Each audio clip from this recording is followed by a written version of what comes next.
Thanksgiving, so that's what we're going with. A lot of rules. The first question I asked you is, do you have your tree up yet? That was what I really wanted to know, is how into Christmas are you now that we're here at Thanksgiving? Listen, I would have my tree up.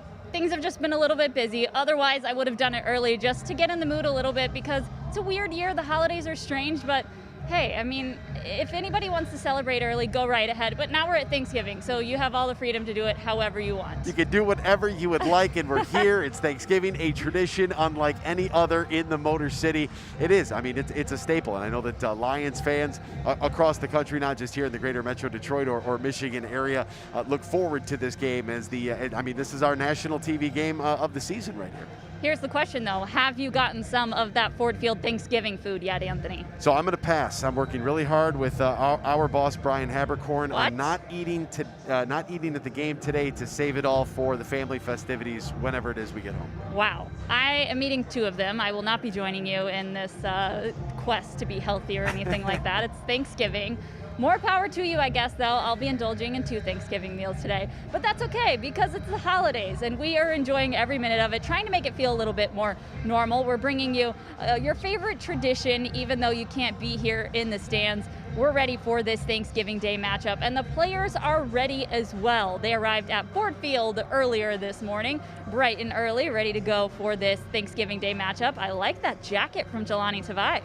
Yeah, guys looking good. It's always nice to be home. You know, you can just throw on the jacket and the sweats and make your way into work. You don't have to put the suit on. No travel time as far as the plane, but a very short week coming off of last Sunday's game in Carolina to be able to get home, try to get prepared and ready to go for this matchup here against the Texans, which, you know, some familiar faces. If you remember back in the 2004 season, that is when Matt Patricia just getting to start with Bill Belichick's staff in New England. He and Romeo Crennel, the interim head coach for the Texans, actually worked together for that one season before Romeo went on to be the head coach of the Cleveland Browns. So there's a little familiarity there between the opposing sidelines. Well, you know who else has familiarity? That is Lions safety C.J. Moore, because his twin brother A.J. Moore plays on the Houston Texans. You saw him arriving to the stadium in that footage. That's a pretty exciting day for him and his family to have twin brothers facing off on either side of the line today. You know, it's amazing because it is such a rarity, but at the same time, the NFL does have a handful of siblings that play, like the Watt brothers. So we'll see J.J. Watt today and his brother T.J. Watt. I mean, those two combined for like 143.5 sacks or something. J.J. has 100 of them. He'll be the first one to acknowledge that he's carrying the weight there, but T.J. catching up. But to see the amount of siblings that are able to play in this league has to be such a special moment for their families, for their parents, their friends, significant others, children, whatever the case may be, for everybody just kind of say, hey, there's dad and there's my uncle too on the other side. You know what I want to see? I want to see the parents with the split jerseys, half and yes. half. One Stitch side it together. Texans, one side Lions. I'm sure the family will have a good time watching today. But let's take a look at our Henry Ford Health System inactives to see who won't be able to play in this game. Here's a look at who's not playing for the Texans. Notable name there, Kenny Stills will not be playing at the wide receiver spot for the Texans. But we got to take a look at the Lions inactives as well, because this is a long list, Anthony. We already knew that Kenny Golladay, Danny Amendola, Jeff Okudah, Deshaun Hand, Austin Bryant, we knew they would be out because they were listed as out on Friday. But look at that second name on the list, running back DeAndre Swift, who is questionable coming into this game. He will not be playing on Thanksgiving Day. Yeah, that's a really tough loss for this Lions team. I mean, look at the talent in those first 4 names, and then even towards the bottom with Deshaun Hand, as you mentioned as well. No Jeff Okudah. I guess that maybe that cancels out the no Kenny Stills on the opposite side, but still a very tough task for Matthew Stafford in this offense that struggled this past weekend against Carolina. How are they able to move the football and put some points on the board without their number 1 and number 3 receiver in Golladay and Amendola, losing their number one running backs? We're going to need more out of Kerryon, going to need more out of Adrian Peterson today. And then, of course, on the defensive side, no Okudah, no Deshaun Hand. That has a big impact in the front 4, and then, of course, in the back 4 as well. So look for Justin Coleman, look for Oruwariye, look for Trufant, those guys to really have to step up and make some plays today. Well, you know, one thing to note is that the Texans are at the bottom of the league when it comes to defending the run. So the Lions are probably going to look to run the ball quite a bit today. It really is a shame that they will be missing DeAndre Swift. They're going to need to get it done with Adrian Peterson and Kerryon Johnson. Another thing to note is that Amani Oruwariye is not on that inactive list. He was questionable with a back injury on Friday's injury report, but thankfully he is playing today. You definitely needed him out there with Jeff Okudah out, so thankfully the Lions will have Desmond Trufant and Amani Oruwariye at corner, and that will be big, Anthony, against Deshaun Watson in this passing game. Yeah, Deshaun Watson's been incredible. I think his last 5 games, he's thrown for 11 touchdowns and no interceptions. And remember, he's doing all of this without their number 1 wide receiver, DeAndre Hopkins, who they shipped to Arizona. And it was one of those things like, how did that happen, right? And I mean, I would have taken him, no doubt. But the way that trade worked out and the way that Deshaun Watson's play individually. Now, I know the Houston Texans have struggled. I mean, they're 3-7 right now in the season. But Deshaun Watson, statistically, as an individual, his numbers are still fantastic, which is, I mean, it's really one of the polarizing kind of topics there. When you talk about the Houston Texans, how can your quarterback play be as good as it has been, but the team not really have that overall success? It's very interesting. All right, Anthony, all eyes are on the Lions and Texans today, but let's take a look around the league to see what else is going on this weekend. Obviously, after the Lions game today, you've got Washington. See what else is going on this weekend. Obviously, after the Lions game today, you've got Washington and the Cowboys facing off at 4:30. Unfortunately, we will not have that night game between the Ravens and the Steelers that was scheduled for this evening on Thanksgiving. That one has been moved to 1:15 p.m. on Sunday because of some COVID issues within the Ravens. It is a bummer that we will just have 2 Thanksgiving games today, but hey, still Thanksgiving and we'll still enjoy them. Yeah, very much so. I mean, the second game, the Cowboys and the Washington football team, I mean, somebody has to win that game, right? I'm very intrigued about 1 o'clock on Sunday when you look at the LA Chargers and the Buffalo Bills. I guess somebody doesn't have to win that game. It could end in a tie. We've seen it before. Stranger things have happened. But Bills-Chargers, a very interesting matchup to see if Buffalo can get that home win against Justin Herbert, who's been very good all season long. The Arizona Cardinals having to make that trip from the West Coast to the East Coast to take on the New England Patriots. That's one. You have the Vikings and the Carolina Panthers. What will the Vikings do after laying an egg last week? And the Panthers playing really well without Teddy Bridgewater, without Christian McCaffrey, and still being able to beat the Lions and shut them out in the 20-0 victory. And then, of course, you already mentioned it, the Ravens and the Steelers, a monumental matchup in the AFC North. We'll have to stay tuned and see who's going to actually be available for the Baltimore Ravens in that game because of all the positive COVID-19 tests that they have had. And then how about in the 4 o'clock window on Sunday, Patrick Mahomes against Tom Brady and the Buccaneers. Oh, yeah. That is going to be exciting. Tom Brady and company got beat on national television with a late pick there by Tom. I don't know where he was throwing that football against the LA Rams, but a huge win for the Rams. Can Tom Brady and the Bucs get back on track against a very tall task in Mahomes? And then, of course, the night game on Sunday night, the Green Bay Packers hosting the Chicago Bears, NFC North Battle Royale. Can't wait to watch that. Absolutely. Well, as for today goes, as my favorite Twitter follow, Mina Kimes, put it, you will eat your NFC East football and you will like it on Thanksgiving Day. So that's what we got going on at Thanksgiving here. But before we get into talking about this game, Anthony, it is time for our weekly look back at our fantasy picks. I always love talking about this segment because you look at my selections and how fantastic those were this last week. Justin Herbert, Chase Claypool, Dalvin Cook, they showed out for me. How about you, Anthony? I don't even know if I'm supposed to comment at this point. Ben Roethlisberger, they get the win in Jacksonville. The offense didn't look great. He threw a couple touchdowns. I felt good about that. Keenan Allen, if it was a PPR league. You're welcome. My quarterback helped you out there. I love Justin Herbert, too. Even though he got a haircut, he looks like he's 12. Keenan Allen had a great game, 16 catches and a touchdown. Nyheim Hines, that was a terrible pick by me. You got too fancy. You tried to get too fancy. I did. I tried to get too cute, and I went with Nyheim Hines. I probably shouldn't have done that, and it ended up costing me in the end. Well, I think you learned your lesson. We'll get to our picks later on in the show. But for now, we've got to see who won the Jess Trophy. That would be me for the 4th week in a row. Anthony, this might be my most proud accomplishment so far this season. If anybody would like to help me with my picks, you can find me on Twitter. Send me your selections if you have a better idea of how I can beat Tori, because she is absolutely on fire over the last month. And I got to get back on the winning ways. I got to get the train back on the tracks. We're going to do it this week. I got some good picks for later on in the show. Yeah, I even let you make your selections first this week, Anthony. So I didn't even pick first. You picked first. So we'll see if you can pull it out this week. A lot of pressure. I'm mildly uncomfortable right now with all the pressure I'm facing, but my guys are going to get it done this week. One of these weeks, you're going to win, Anthony. Well, you guys, a lot of things have changed so far this season, but one thing that has not changed for the Lions is honoring our nation's military. Last week, we had a chance to sit down with our Kroger hometown hero, Bill Tolbert, and hear his story of service. Let's take a look. This week, our Kroger hometown hero is Bill Tolbert. Bill, thank you so much and congratulations on being our hometown hero this week. Thank you for having me. Well, we want to get to know you and your time in the service. Help us understand how your service started and where you're at with it right now. I joined in 2007. My first 4 years with 82nd Airborne out of Fort Bragg. 12 months in Afghanistan from 2009 to 2010. And then shortly after that, I came back home to Michigan. Michigan National Guard, joined them in 2011, 2012, right when I got back. And they offered me full-time orders. So I've been full-time with them for about 9 years now. What do you do with the Michigan National Guard? I'm the supply sergeant for the 156 ESB out of Howell. So I manage all the property, make sure everything keeps moving the way it's supposed to be moving. What has your time in the service meant to you and your family? A lot, you know, I mean, to be honest, to me it's a job. I go to work every day and I do help my community and do the things I need to do. When we're gone away from home, it's actually harder on the families than it is on us because we're just going to do a job. They're the ones that have to pick up the slack while we're gone. So it's been an experience, a lot of good things. Well, tell me about your family. My wife Jenna, my son Billy and Aiden, and then I have a 5-year-old daughter named Kylie. They all keep me very, very busy, so 100 miles an hour. I love it.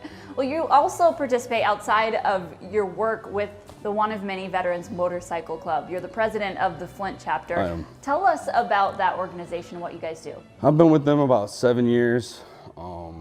We started Flint chapter up about 3 years ago.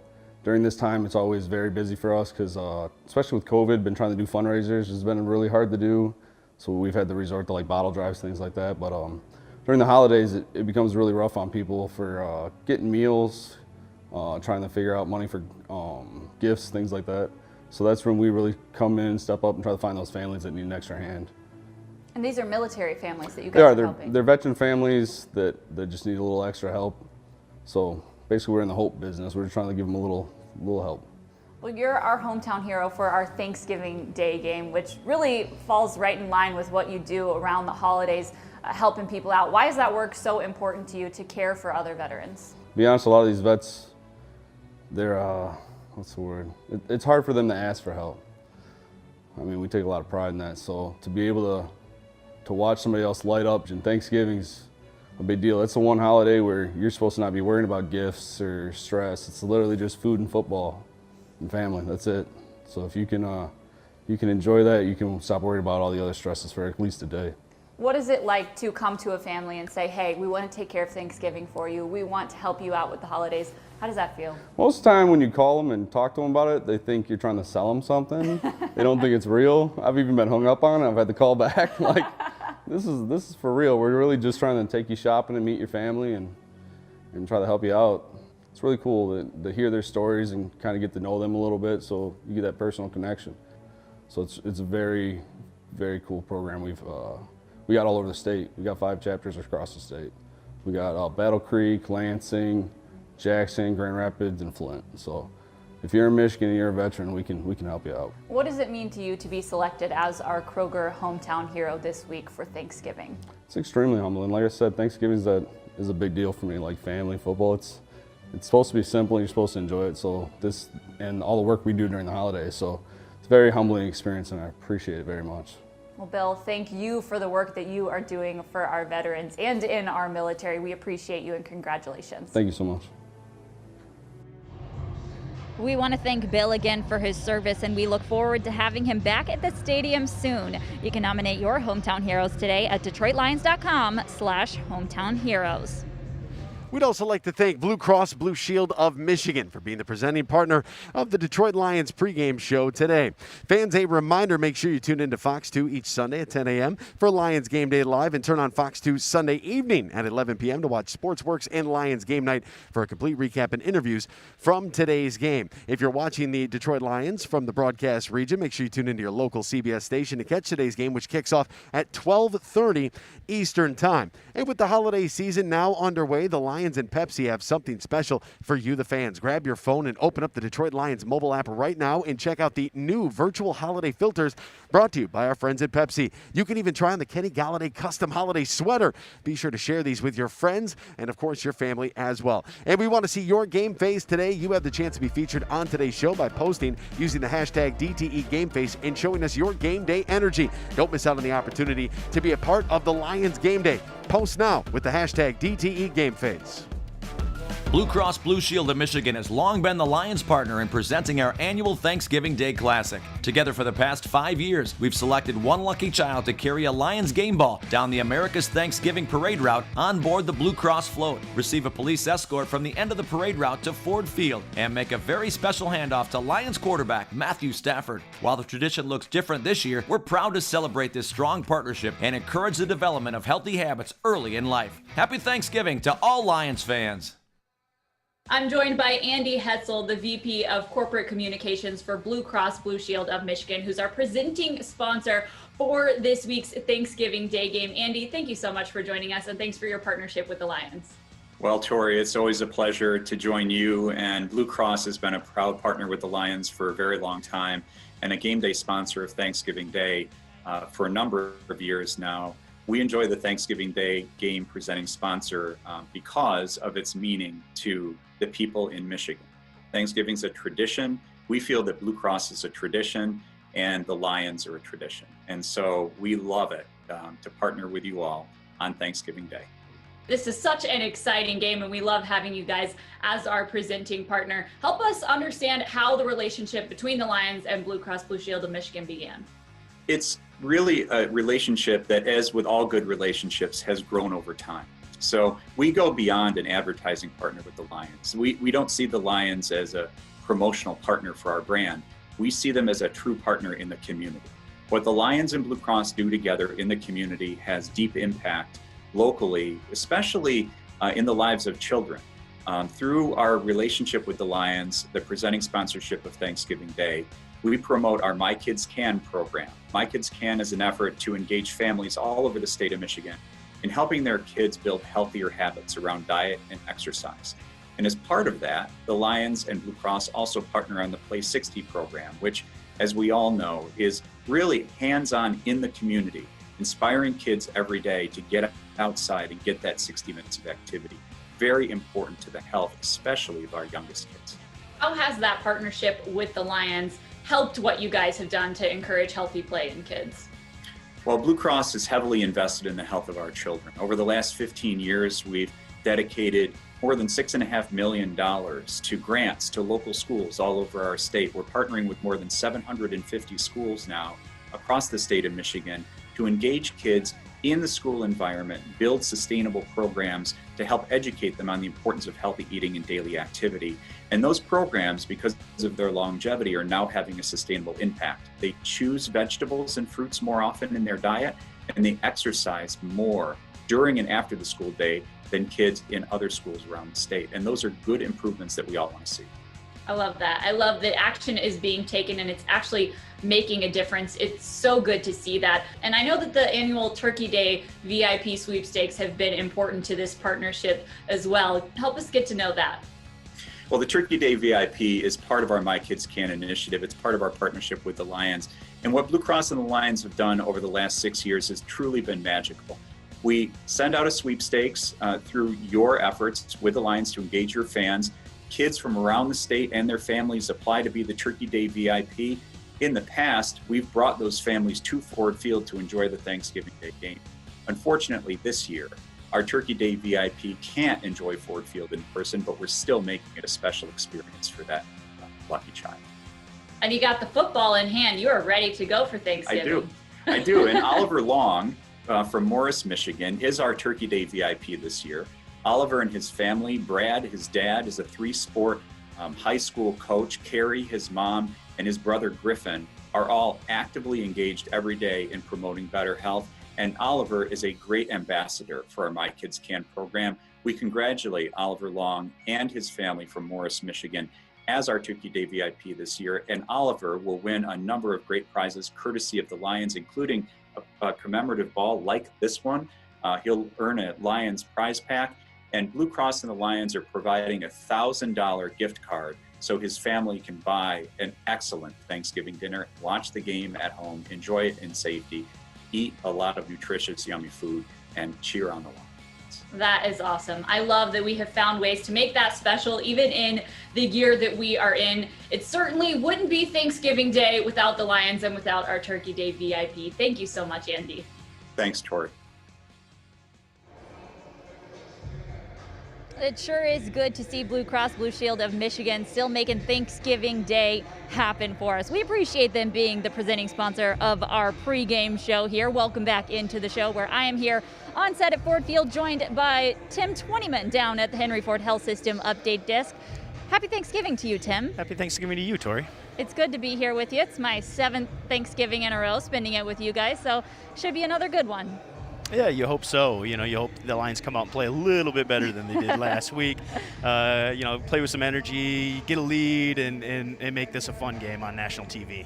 Well, it's a fun day to have football nonetheless, Tim. We're going to break down a little bit of what to watch for in this game. Let's start off with special teams. Obviously, our special teamers are out there warming up right now. They're the first ones to hit the field, and you can't deny that this special teams unit has been really good so far this season. Matt Prater has had some ups and downs, but special teams has really been a highlight for this team. It really has. You start with the coverage units. This is a football team that really values special teams. Matt Patricia and his staff, they spend a lot of time on it, and they think it's an important part of the game. And it starts with that guy right there, Jack Fox. I mean, What a terrific season that guy is having, right? I mean, leads the league in net punting average, leads the league in gross punting, leads the league in hang time. And so, look, anything else, Tim? Yeah, I mean, he's on his way to potential, if he keeps this up, we're talking about an all-pro, Pro Bowl type punter. And so, what a great job by that young man right there, and probably listen to the vet in front of him and taking his cues. Don's been doing this for a while now, and they've got that unit humming, and they're really, really good, and they cover really well behind it. And so, it's really been good, the whole operation all the way around on special teams. You talked about it, Matt Prater, who you're seeing right there.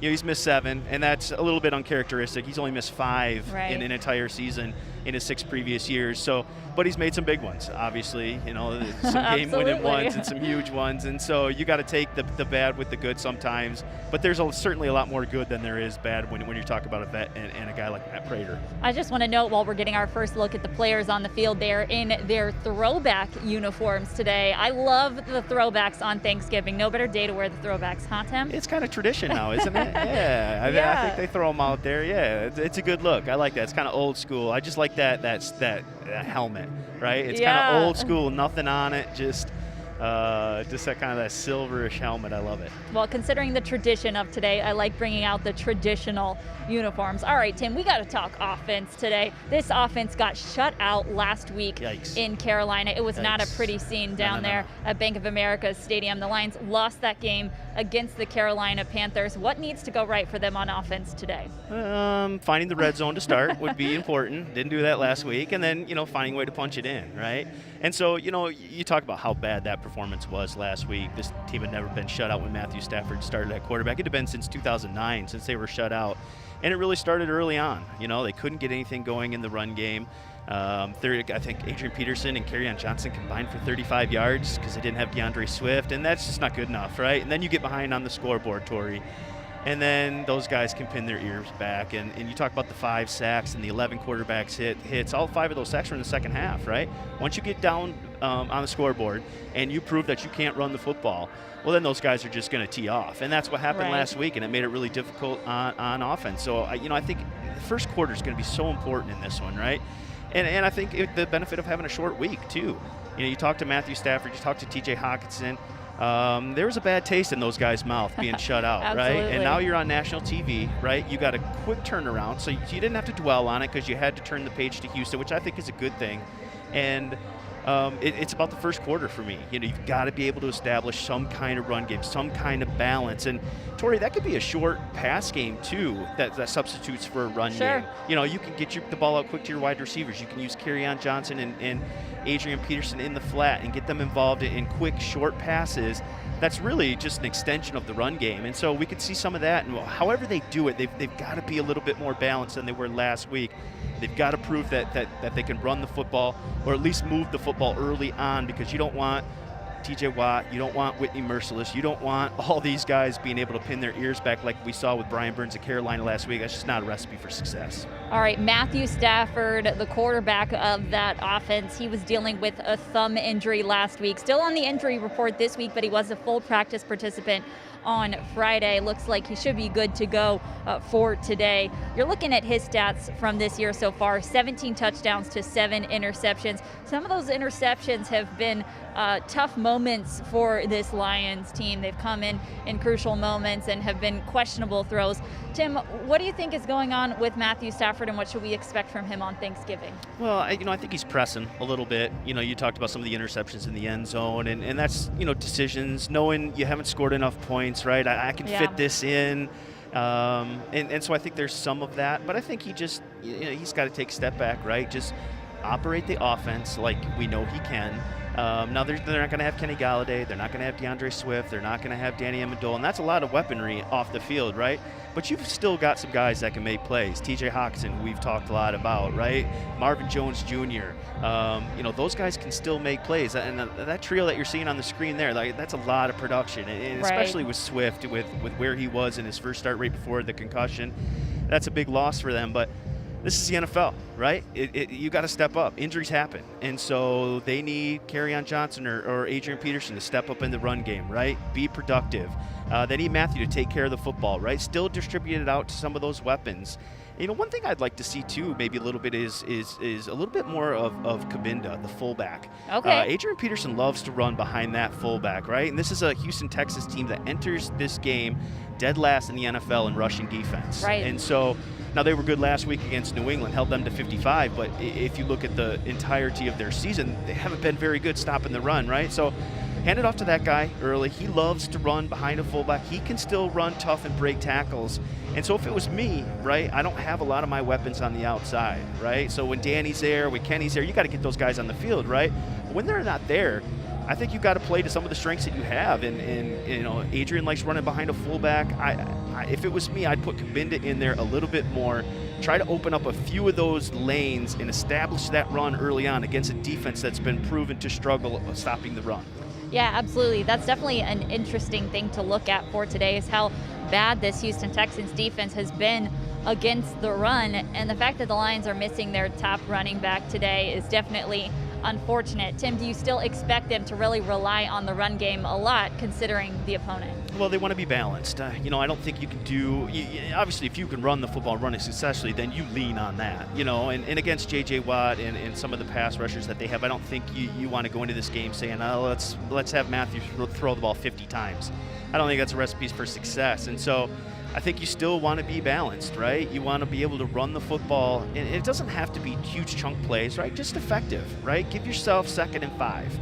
Give yourself 2nd and 6, 2nd and 4, right? Now play action's part of the mix, right? Now the whole playbook opens up, but when you're 2nd and 9, 2nd and 8, 3rd and 10, 3rd and 9, right? That's what we saw all last week, and it's just not a recipe for success. It's so hard in this league against some of the pass rushers to effectively get chunk yards when defenses know what you're doing. And so, they've got to be balanced, and they've got to be able to just at least be somewhat effective running the football early in this football game.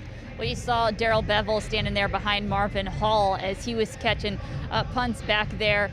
You look at what that guy has to work with today, considering he's missing 3 playmakers on his offense: Kenny Galladay, DeAndre Swift, Danny Amendola. Which players should we look for Darrell Bevell to try and get the ball to today, since there are so many of his big weapons out? You're setting me up for this one, aren't you? I am. You know what I'm going to say, right? You're setting me up, right? You're teeing it up, putting it right on a tee for me. I'm grabbing the driver out.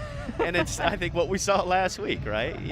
They struggled with some of the not having some of the weapons on the outside, and who'd they go to, right? And we talked about it before that game too, about Tell the people who may not have watched every single pregame show which one you talk about. We're going to be in the middle of the field, and I said, watch TJ Hawkinson. He's got some potential, and he had 4 catches for 68 yards. And so, again, I think we're talking about Teach again too. I think he's emerged as one of their favorite targets. He's certainly kind of become a security blanket along with Danny Amendola for Matthew Stafford. And with no Danny, I look to TJ again. I just think, they're going to try to contain Marvin Jones Jr. You can do that easier on the outside of the field with a safety, right? But it's harder to do that against running backs, against tight ends in the middle of the field. And so, I think this is another game where that guy right there looks for TJ Hawkinson and kind of one of his security blankets. He's been consistent all year long. He was their guy last year when this trio was out as well, talking about Galladay, Swift, and Amendola. So I would expect, kind of the same recipe as last week. Try to look and get your tight end open along the middle, but they've got to have somebody else step up, whether that's Marvin Hall, Marvin Jones, whether, it's somebody else has to step up. It can't just be TJ Hawkinson and then no run game, no support, nothing. Matthew needs more than that. And so it's got to be TJ and somebody else. And if I was going to maybe put my finger on a name, I think Marvin Jones Jr. has to step up today and prove that he can be a guy that can be, reliable on this outside, that can make plays when Kenny's not there. We've seen it sometimes, haven't seen it other times, didn't see it last week. So you see the stats there, right? 5 touchdowns, 12.3 average. He can make plays. And so him and TJ Hawkinson, I think, are going to be important ones for Lions today. All right, good stuff on the offense, Tim. We've still got to talk defense, but we will get to that after this quick break. We'll be right back. Sounds good. This year, it's been more challenging for kids to get 60 minutes of play every day. And while some of our favorite team sports and activities might not be happening, there's still a ton kids can do. There's running, bike riding. Yoga, very calming. I think that's karate. And even dancing. He's got some moves. To see more ways to help kids be active, visit at healthiermichigan.org. All for leaving opponents in our dust, linebackers and cancer alike. All for believing in ourselves, even when victory seems impossible. All for working tirelessly as one for the good of all around us. As the official healthcare provider of the Detroit Lions, Henry Ford Health System is proud to keep our greatest athletes and their biggest fans at their best. Henry Ford Health System, all for you. Welcome back into the Detroit Lions pregame show presented by Blue Cross Blue Shield of Michigan. I'm Tori Petry. That's Tim Twentyman down at the Henry Ford Health System update desk. Tim, we've talked offense. It is time for us to talk defense. Which defensive players are going to be needed today to be able to shut down Deshaun Watson in this Texans offense? Yeah, you talked about it, Deshaun Watson. He's playing some of the best football. I think he's the highest rated quarterback since week 5, and he's got 7 100-plus passer rating games in his last 8. He's playing terrific football. And he's not getting the credit for it because the Texans haven't been winning. Yeah, they haven't been winning, right? But he's right there among the best playing the position right now, and that's what the Lions have to deal with today. And, I think a couple players you look at, one that stands out to me, Jamie Collins Sr., I think is going to be an important one, linebacker. When you look at Deshaun Watson and where he's best, right, it's outside the pocket. And he's a guy like Russell Wilson. When he gets outside the pocket, he's still looking to throw. He's not looking to run the football. Now, he can certainly do that. He'll make plays like we saw last week with that touchdown run against New England where he ran over 2 guys at the goal line. He can do that. But he's looking, when he gets out of the pocket, to get the ball to Will Fuller, to get the ball to Brandon Cooks, right? To get the ball down the field to his weapons. And he's one of the most accurate passers on the run. And so I think it's simple, right? If you're Jamie Collins Sr., if you're some of those guys that play in the second level, you got to be really good about limiting that time he's out of the pocket or keeping him in that pocket, or if he gets out, you've really got to get after him and not allow him to extend the plays where Will Fuller and those guys can make plays down the field. So, Jamie Collins is one for me, and then, Jaron Kearse is another one. We've seen him get steady playing time over Tracy Walker this season, and like I talked about, right, this is an offense that wants to get down the field. Yeah. Well, where's your last line of defense, right? It's Jaron Kearse and Jaron Harmon and Tracy Walker when he's in there. And I think those guys have to be really good about when Deshaun Watson escapes the pocket, right? You can't have your eyes on him, right? You've got to have your eyes around and be aware that Will Fuller, Brandon Cooks, and some of those guys are trying to get behind you And I think you got to be really good this week if you're those Lions safeties about being that last line of defense, right? You can't get suckered in. You can't try to make a play on Deshaun Watson in the open field. Let those linebackers, let those defensive linemen trail and do that, because that's when they're so good. When he sucks you up, when he gets out in the flat or out of the pocket, and that's where he likes to go deep and over the top. And you've got to make this Houston Texans team run the football, drive it. They want to get onto the field and have huge plays and then get off. That's their MO. That's what makes them, when they play well, they've got a lot of big plays. And so if you're J-Ron Kearse and those guys, you've got to be the last line of defense. You've got to be really, really good about staying back and not letting guys get behind you. Yeah, you guys have been getting a live look into warm-ups here at Ford Field on Thanksgiving Day. Those were the defensive backs just jogging onto the field that you just saw That's there. Going to be important today. They are going to be absolutely important. I want to touch on the cornerback position because Jeff Okudah is inactive today. He was ruled out on Friday. Amani Oruwariye was questionable coming into today's game with a back injury. He is active, so Tim, do you expect to see Amani and Desmond taking care of those guys on the outside today? Yeah, that's going to be they're going to be tasked with Will Fuller and Brandon Cooks and those guys, and it's a tough task. And I think the concerning thing about Amani, who's been their most consistent cornerback by far this year, is he has the back injury that popped up on yesterday's injury report. So does that slow him? Does it affect him at all? You see him right there. I watched a little bit of him. It doesn't seem to be bothering him, but you just never know the extent of that, right? He's a tough guy, big physical. Once you get to the third quarter, the fourth quarter, does that back stiffen up? How effective is he? So something to watch there, because they're going to need him to be really, really good. He had a touchdown-saving tackle last week, had the interception in the end zone. He's really been consistent, and if it was me, I'd put him on Will Fuller and kind of just see where it goes, best on best, right? And try to win the football game that way, or at least limit Will Fuller. And so it'll be interesting to see. I think something to watch early in this game is just how effective, and you hope that back isn't bothering Amani too much. Yeah, Amani has arguably been the Lions' best corner so far this season, so he definitely has a huge responsibility today, and I know the Lions are relieved that he was able to go. One more element of being able to stop that passing game is being able to get after the quarterback. Tim, who do you expect to get some penetration today on that defensive line? Well, we always talk about the guys on the edge, right? Everson Griffin, Okwara, and those guys have been productive. But to me, I think it's got to come from the interior too, especially with a guy like Deshaun Watson, who wants to step up, right, and then leave the pocket. And so a guy like Nick Williams, Danny Shelton, right, guys we don't talk about a lot in terms of sacks and quarterback pressure, but you talk to any quarterback in the league, and they will tell you the worst pressure that they can face is pressure up the middle, right? That's why Aaron Donald is so effective and such a terror in this league. And you got a guy like Nick Williams, right? Last year broke onto the scene in Chicago with 6 sacks and just hasn't had that kind of production yet. And so, he's a guy I think it needs to step up a little bit, right? And provide that pass rush from the interior. They haven't got enough of that, and you can't just consistently get it off the edge, right? Quarterbacks can step up, and especially a guy like Deshaun can escape, and he's really, really good in the pocket and outside the pocket. So they've got to get something from the interior. They don't have Deshaun Hand today. He's inactive. So to me, it's a guy like Nick Williams, right? You were a free agent signing. There was a lot of expectations there. I don't think he's quite lived up to it. He's dealt with some injuries, at least from the pass rushing perspective. I think he's got to be a little bit better. They've got to get something from some of those interior guys to help them out today. All right, Tim, good stuff on the defense. We'll see if this defense is able to stop Deshaun Watson and that Texans offense. Tim, it's a pleasure to spend this traditional holiday with you. Once again, we appreciate you joining us on the pregame show. Hey, anytime. Speaking of traditions, for the 5th year in a row, the Detroit Lions have partnered with Comerica Bank to help highlight Michigan-based small businesses. This week, we had the chance to visit and learn more about Turner Brooks. Take a look. This week, our Comerica Bank Small Business of the Game is Turner Brooks. We're here at their offices in Madison Heights to find out how Comerica Bank has helped them design the blueprint to grow their success. Turner Brooks is a commercial interior contractor.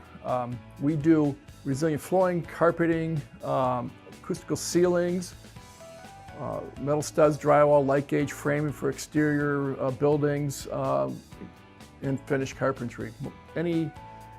Any carpentry portion that is in the interior or the skin of the building, that's what we do. What kind of projects have you worked on in and around Detroit? Probably the most exciting and fun has been the Little Caesars Arena. We did that as a joint venture with our partner, and it's been a highlight of my career. Other ones, Cobo Hall renovation.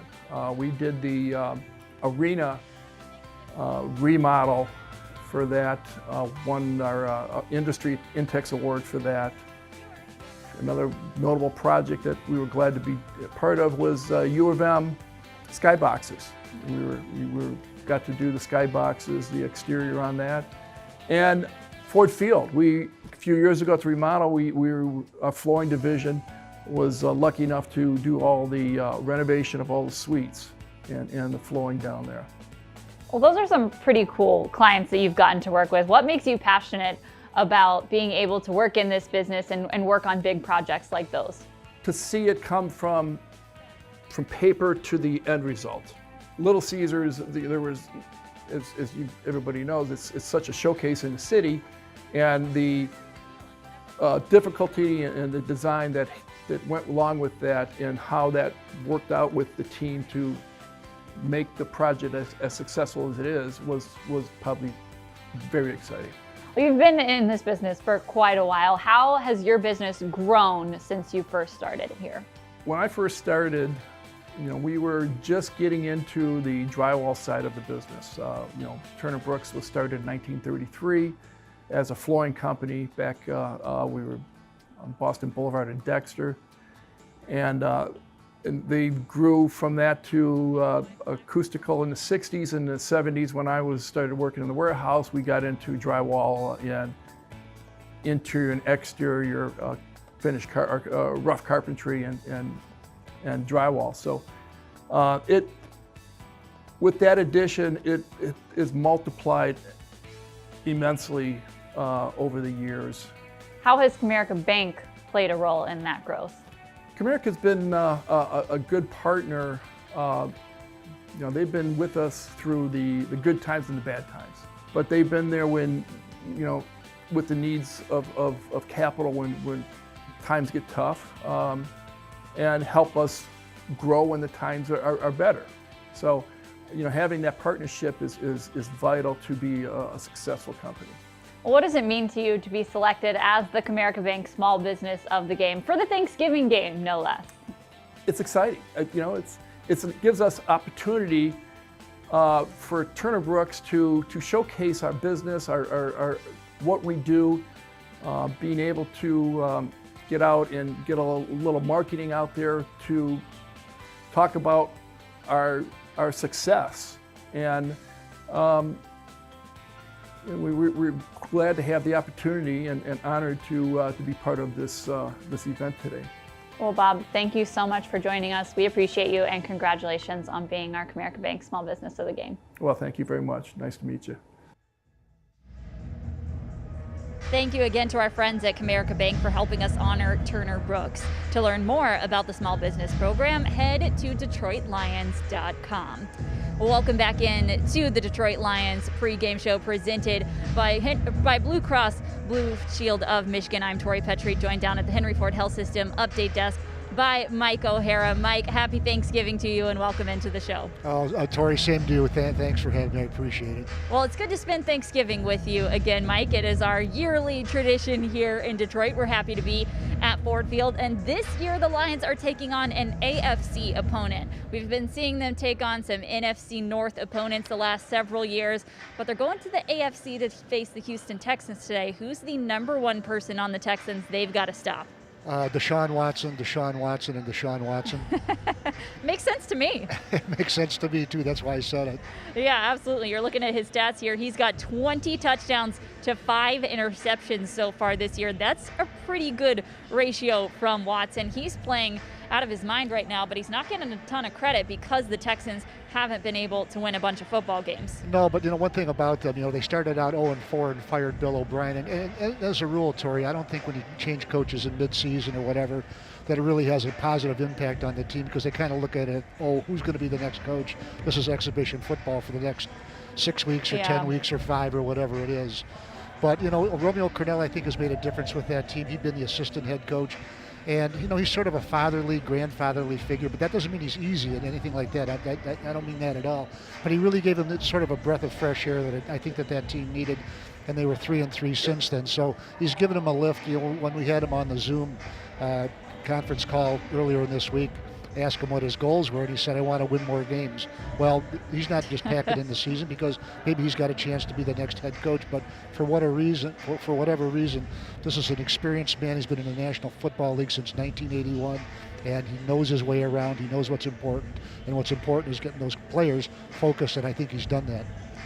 Well, Romeo Crennel is helping out this Texans team, today against the Lions, and he's going to be, operating this Texans team with Deshaun Watson at the helm.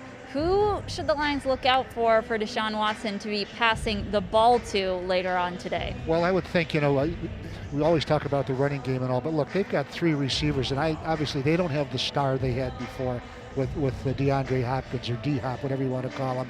Probably one of the worst trades any team has made in the last decade when they dealt him to Arizona in the offseason. But they have three really good wide receivers. Let me read it here to you. Will Fuller, Brandon Cooks, and Randall Cobb. Fuller and Cooks both have 47 catches. Cobb, who we know here in Detroit, from the 9 years he spent with the Green Bay Packers before he got here, has 37 catches. Now, he's not the same player. 38 catches. He's not the same player probably he was 4 or 5 years ago, but he's an experienced player and he knows how to get open. And there's a lot of opportunity to do that considering the speed that Fuller and Brandon Cooks both have. They can beat you deep, they can beat you short, they can catch the ball short and split and go and go 50 on you in a flash. So for me, I think it was the Washington team years ago had 3 really good receivers. They call them the Trey Amigos. Well, they've been reincarnated here in Houston. Yeah, I want to point out we just saw that statistic of the average yards per catch from those 2 guys. They were both over 13 yards a catch, which is pretty good. If your receivers are getting over 13 yards a catch, that's pretty solid. And not only do they have one guy doing that, they've got 2 guys doing that. So this passing attack is certainly lethal. It's interesting that the Lions typically approach the game on defense by trying to stop the run first, but that isn't the strength of this Texans team. So how do you expect the Lions to approach the Texans defensively today? Well, get heat on the quarterback, and that's not something that the Lions have been great at, really, but you've got to do it. Now, Deshaun Watson, when I wrote in one of my columns on DetroitLions.com, our final thoughts were one of the things the Lions should do is try and treat him the same way they did Kyler Murray in Week 3 down in Arizona. It's kind of like build a fence around him, keep him in the pocket so he can't scramble, and make him throw. And that worked to some degree against Kyler Murray. He had 3 interceptions kind of thrown out of that well. But there's a difference, and I probably should have thought more about this. Kyler Murray's listed at 5'10". He's probably shorter. Excuse me. He's only 5'10", and he's probably shorter. Watson is listed at 6'2". He's probably taller, and he is just an absolute, turned into at least a top 5 quarterback in this league, and maybe top 3, Tori. So it sounds great what I'm saying. That's my advice, but keep in mind he's got 269 yards rushing and 2 touchdowns, and he's been on fire lately. If you saw what he did last week against the New England Patriots, ran right through a cornerback and a linebacker at the line of scrimmage to score a touchdown. Absolutely energized that team with that tough run. Went on to beat the Patriots. So tough guy to play, tough guy to prepare for. Absolutely. And you guys just saw a shot down there on the field of another one of Deshaun Watson's weapons. That's tight end Darren Fells. You may recognize that name because he spent some time here in Detroit. He's a guy that you got to look out for on that Texans offense as well. But Mike, like you've talked about, these are some really good receivers, and the Lions are in an interesting spot because they are missing Jeff Okudah today, and Amani Oruwariye has been dealing with a back injury this week. How tough of a challenge is it for that group of cornerbacks that they usually like to rotate? It's just going to be Amani and Desmond today. Well, it's tough with them, and it's tougher without them. Yeah. Really, you want your top guys to play, and especially like Okudah, who's a speed, young guy's a speed player. He's tough. He'll come in and defend the run. He'll hit and all that, and he's learning as he goes. You want him to get as many snaps this season as you can because the future, what he can be in the future. But it's a tough challenge. I like Amani Oruwariye. I think he's really been maybe a surprise player for them. They drafted him in the 5th round a year ago out of Penn State. And I think if you make projections on players when they're drafted, I think he's ahead of schedule. I think this is a young man who's going to have a really solid, at the very least, National Football League career as a cornerback. You saw what he did last week when the Lions were behind 7-0 and Carolina driving for another touchdown. And really was guarding 2 guys in the end zone, made the right choice and got an interception to kill that drive. So a smart player and a good athletic player and good size too, at almost 6'2", 210, 212 pounds. Good stuff, Mike, on that Texans offense. I want to touch on the Texans defense as well. They're going up against a Lions offense that was shut out last week. I know that Lions offense doesn't want to get shut out again this week. So which players on the Texans defense did they need to stop in order to score some points today? Well, look at 2. One, of course, J.J. Watt. Look, he's not the player he was. He's really had some tough injuries in the last 2-3 years that have cost him playing time and probably diminished his ability. He's only got 4 sacks. There were times when he got that in the game. But one thing he did, look, he's a smart player. He's still tough. He can blow up the run. Not that that's a Lions' strength, but he can really make a tough on you no matter who you are. And in last week's win, he batted down 4 passes at the line of scrimmage. It was like he was playing volleyball out in the park. Just an amazing thing. And then the other guy I look at would be Zach Cunningham, the middle linebacker for them. He's got 101 tackles, Tori, and 3.5 to 4 sacks already. They call him a tackling machine, and for good reason. All right, good stuff, Mike, on this Texans team. We've still got to talk keys to the game, and we will get to that in just a minute. But first, we've got to get to a quick break, and we will be back right after that. This year, it's been more challenging for kids to get 60 minutes of play every day. And while some of our favorite team sports and activities might not be happening, there's still a ton kids can do. There's running, bike riding, yoga, very calming. I think that's karate. And even dancing. He's got some moves. To see more ways to help kids be active, visit ahealthiermichigan.org. These past few months have been trying, but despite the setbacks, uncertainty, and challenges, one thing is certain: Michigan will recover, and Comerica is here to help our communities rise. Through our COVID-19 relief program, Comerica has donated millions to COVID-19 testing, personal protection equipment, crucial supplies, food banks, and small businesses. And we're just getting started. To learn more, visit comerica.com/rise. Welcome back into the Detroit Lions pregame show presented by Blue Cross Blue Shield of Michigan. I'm your host, Tori Petry. That's Mike O'Hara down at the Henry Ford Health System update desk. We've been talking about this Texans team, and now it is time for us to talk about our keys to the game. Mike, you and I talked about it on the One Pridecast presented by MGM Grand Detroit earlier this week. What is the biggest key for the Lions to get the win against the Texans on Thanksgiving Day? Well, number one, I would say look at last week's tape against Carolina and then just do the opposite. but more to the kind, look, play with some energy, really. Play like this game means something, because it probably does. Whether it moves you up in the standings or whatever happens after week 17, forget about that. But this is the Detroit Lions football game. Your franchise founded that game. You're wearing that uniform. Play like it means something. Play like this game means everything to you, because at some point in your career, a game can mean everything to you. That's just the start of it to me. I would look really at win the game up front.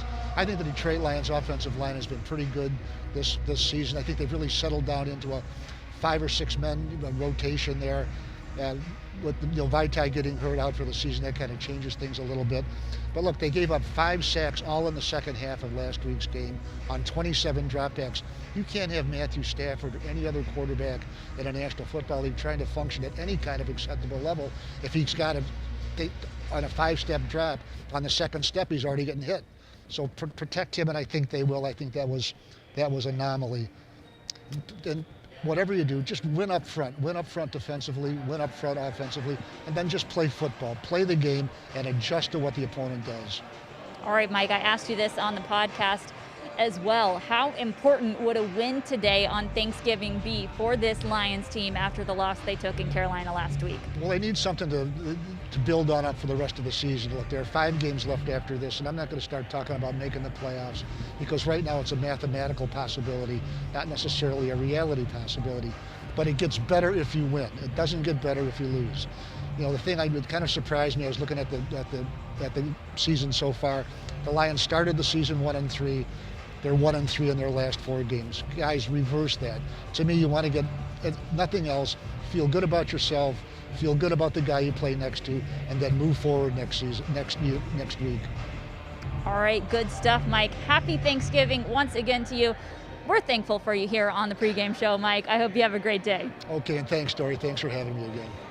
Well, we appreciate you, Mike, and you know who else we appreciate this year? That is our teachers. They deserve our thanks more than ever. So this season, we partnered with Campbell's Chunky to honor Michigan teachers and thank them for their dedication to students. Last week, we had the chance to talk with our champion of the game, Dave Kransberger, and hear about his teaching experience. Take a look.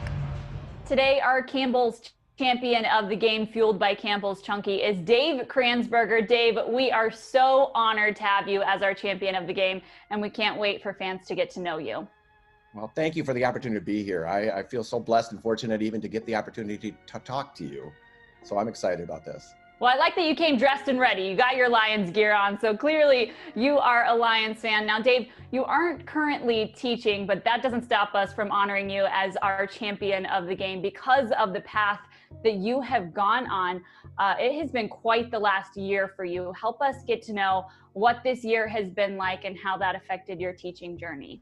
Coaching lacrosse, teaching in East Kentwood, just loving life, doing things. And this past December, I started coughing and not really being able to breathe.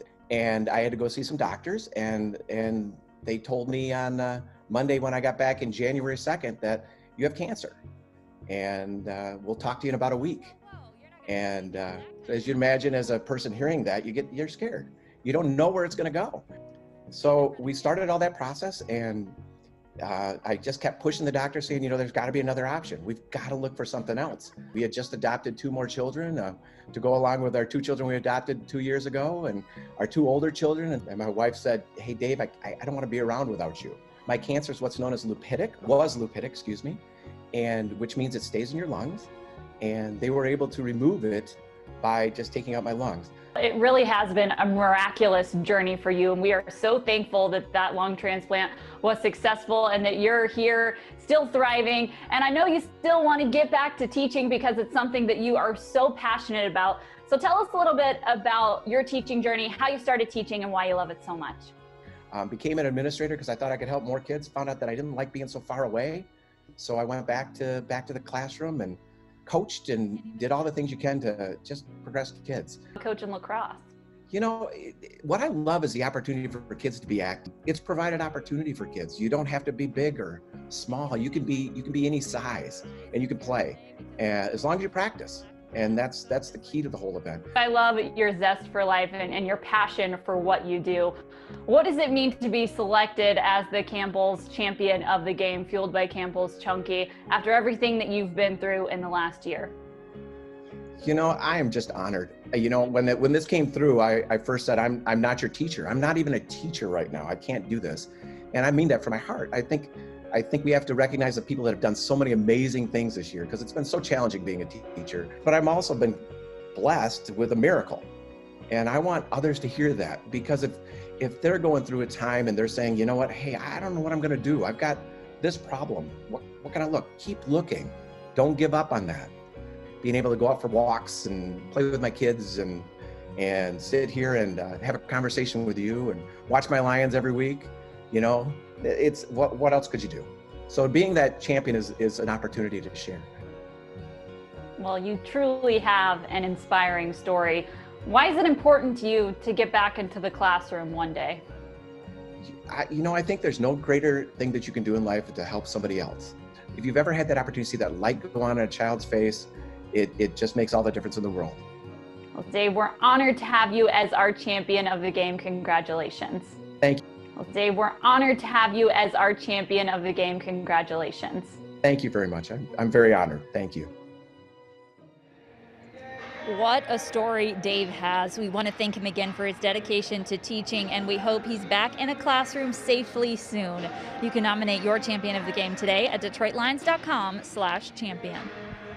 We'd like to thank Blue Cross Blue Shield of Michigan for being the presenting partner of today's Detroit Lions pregame show. And make sure you tune into the home of the Detroit Lions after the game on WJR AM 760, where you'll get all the latest info on the game, plus hear from head coach Matt Patricia and many of your favorite players as well. That's the Lions postgame show on WJR AM 760, the radio home of the Detroit Lions. This season, there are even more ways to get into the game, thanks to Lions Bingo presented by BetMGM. Lions fans can play along for free all season long for the chance to win great prizes, including the grand prize each week of a weekend stay at an MGM Resorts location. Just download the Lions mobile app and register to play Lions Bingo each and every week. Play along during the game, and once you hit bingo, you score, courtesy of our friends over at BetMGM. Learn more and lock in your Lions Bingo board before kickoff today by visiting the official Detroit Lions mobile app now. And all morning, fans have been submitting photos showing their game day energy using the hashtag DTEGameFace. And you can see fans from all over are geared up and ready to go for today's game. Thanks again to all of our fans who are a part of today's DTE Game Face. All right, Anthony, you know what time it is. It is time for our fantasy picks, our weekly competition for the Jess Trophy, named after our producer, Jess. I've won it 4 weeks in a row. Anthony, do you think you got the juice to be able to win today? You know, we got to come in with a good attitude. You know, we got to be able to execute. My guys got to be able to get on the field, score me some fantasy points. And I know that each one of my selections, that's the highest priority on their minds right now. So let's, are we going to get to it? You want to see who we got at quarterback? I'm going to go with Josh Allen of the Buffalo Bills, because nobody circles the wagons like the Buffalo Bills. The Chargers are 28th against quarterbacks. Allen's averaging 27 points per game. Look at all those touchdowns. Let's go, Josh Allen. I don't know if I heard that kind of confidence from you in the commercial break, but I'll take it. I want you to have some confidence. I want some better competition. I'm going with Derek Carr this week. He had a great game against Kansas City last week. He threw for 3 touchdowns and had a 119.7 passer rating. He's facing that Atlanta defense that's 31st in the league versus the pass, allowing 300 yards passing a game. So I think Derek Carr is a good pick. I'm feeling good about it. How about at the wide receiver spot? Who you got, Anthony? Okay, I'm going to switch things up here. I'm going to go with the king of the cookout. I'm taking a tight end, Travis Kelce. That's right, the #1 scoring tight end, and he's just shy of the league lead in total yards amongst any receiver, regardless of position. Taking on Tampa Bay. Tampa Bay has struggled against tight ends. This is his game. Huge game for Patrick Mahomes. Big game for Travis Kelce. Are you even allowed to do that? Jess, is he allowed to do that? Is he allowed to pick a tight end? I don't know. We'll let you have it this week. Okay, I'm going to not overthink mine at all. I'm going with Devontae Adams against Chicago on Sunday Night Football. I feel like that's a pretty good pick here this week. He scored 1 touchdown, and at least 1 touchdown in each of the last 5 games. He had 7 catches for over 100 yards against a really good Colts defense last week. So, like I said, not overthinking it. I'm going Devontae Adams. Last week, you overthought your running back pick, Anthony. Who's it going to be this week? I'm not doing it. I'm taking your guy. I'm taking the card right out of your deck right here. I'm going Dalvin Cook. The chef is going to be cooking. Minnesota against Carolina. Now, Carolina 30th against the run. You wouldn't have known that based on last week's performance. We're not even going to go there. We're going to completely disregard that. Dalvin Cook's going to have a big game against the Carolina Panthers. You saw what he did for you last week. I'm hoping for a similar performance, and if he decides to not play well, I'm going to say that I'm jinxed and it's a curse, and these guys are literally playing just for you. Maybe they are. So with that said, I'm going to take another one from my stable of former picks. I'm going with Nick Chubb again. He performed pretty well for me the last time I picked him, so I'm trusting him again. Plus, he's up against a Jacksonville defense that's given up almost 130 rushing yards a game. So I feel pretty good about this one this week. I don't know. I think it'd be pretty tough for me to not feel good about my picks, considering I'm the winner 4 weeks in a row, but we still got to pick our Lions. Who are you going with today for Detroit, Anthony? Well, you know, back to your Nick Chubb pick, I'm going to text Kareem Hunt right now and tell him you better get the rock all game long for Cleveland. Text my Call of Duty buddy, Kareem Hunt. My line is going to be marvelous Marvin Jones. I mean, why not? At this point, no Kenny Golladay, no Danny Amendola. Marvin Jones is going to have to be big today against Houston. Where's Tim Twentyman when you need him? Because I'm going with his guy, TJ Hawkinson, who has 5 touchdowns so far this season. But Anthony, honestly, I think both of these guys have to step up today in light of the injuries that the Lions have on offense.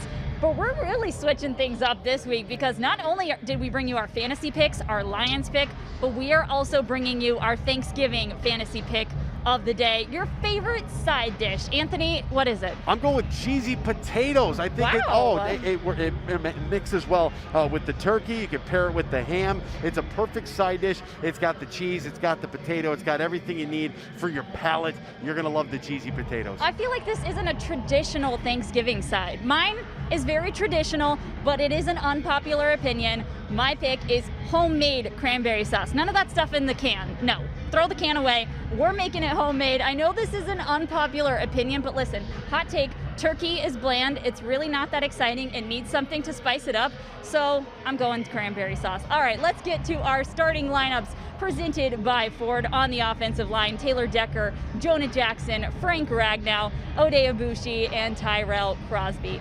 All right, let's take it to our backs and receivers. Marvin Jones Jr., TJ Hawkinson, Adrian Peterson, Quintez Cephas, and Marvin Hall. And then obviously at that quarterback position, you've got number 9, Matthew Stafford. That does it for our Thanksgiving pregame show presented by Blue Cross Blue Shield of Michigan. We are thankful for you guys for tuning in. Make sure you come back here for our postgame show after the game. Enjoy your turkey and have a very happy Thanksgiving.